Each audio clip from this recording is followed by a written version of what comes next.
ప్రభాస్ కలికి చిత్రం తెలుగు హిందీ అనే తేడా లేకుండా పాన్ ఇండియా హిట్ గా అయితే నిలిచింది భయ్యా. అన్ని ఇండస్ట్రీలో ఉన్న మూవీ రికార్డ్స్ అన్ని లేపేస్తూ ప్రభాస్ అన్న అక్కడి వాళ్ళని భయపెడుతున్నాడు. కేజీఎఫ్ 2 చిత్రం 9 రోజుల్లోనే 765 కోట్ల గ్రాస్ రాబట్టింది. జవాన్ చిత్రం 9 రోజుల్లో బాక్స్ ఆఫీస్ దగ్గర 720 కోట్ల గ్రాస్ అయితే వచ్చింది. ఇంకా యానిమల్ చిత్రం 650 కోట్ల గ్రాస్ రాబట్టుకుంటే ఇంకా సలార్ చిత్రం 578 కోట్ల వరకు గ్రాస్ అయితే అందుకోవడం అయితే జరిగింది.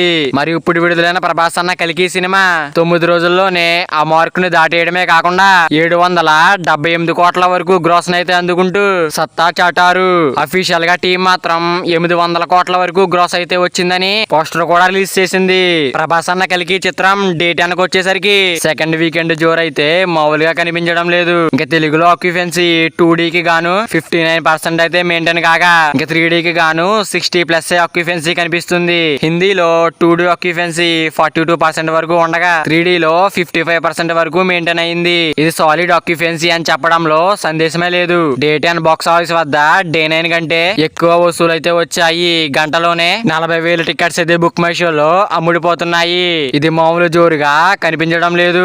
డే 10 బాక్స్ ఆఫీస్ వద్ద సినిమా 21 కోట్ల వరకు షేర్ ను అలాగే 41 కోట్ల వరకు గ్రాస్ అయితే అందుకోవడం ఖాయమైంది. ఇంకా టోటల్ గా చెప్పుకోవాలంటే 10 రోజుల్లో బాక్స్ ఆఫీస్ వద్ద ప్రభాస్ కలికి చిత్రం 819 కోట్ల గ్రాస్ అయితే అందుకుంటుంది. 372 కోట్ల టార్గెట్ కి గాను 10 రోజుల్లోనే 411 కోట్ల షేర్ అయితే టచ్ అయింది. అంటే చెప్పుకోవాలంటే 39 కోట్ల వరకు లాభాలు అయితే కనిపిస్తున్నాయి. మరి బాక్స్ ఆఫీస్ వద్ద ఈ జోరు చూస్తుంటే 1000 కోట్ల చిత్రంగా కూడా అనిపించుకునే అవకాశం కనిపిస్తుంది. మరి ఈ రోజు వసూలుపై మీరు కూడా కింద కామెంట్ చేయండి ఫ్రెండ్స్. మరి ప్రభాస్ అన్న కలికి చిత్రం మీరు చూసినట్టయితే సినిమా మీకు ఎలా అనిపించిందో కింద కామెంట్ చేయండి ఫ్రెండ్స్. మరి ప్రభాస్ అన్న కలికి చిత్రం బాక్స్ ఆఫీస్ దగ్గర లాంగ్ రన్ లో ఎంతవరకు వెళ్తుంది అనుకుంటున్నారో కింద కామెంట్ చేయండి ఫ్రెండ్స్. మరి వీడియో అందరూ చేరాలంటే వీడియో ఒక లైక్ చేసుకుని అలాగే ఛానల్ ని సబ్స్క్రైబ్ చేసుకుని పక్కన బెల్ ఐకాన్ ఆన్ లో పెట్టుకోండి. Thank you for watching guys.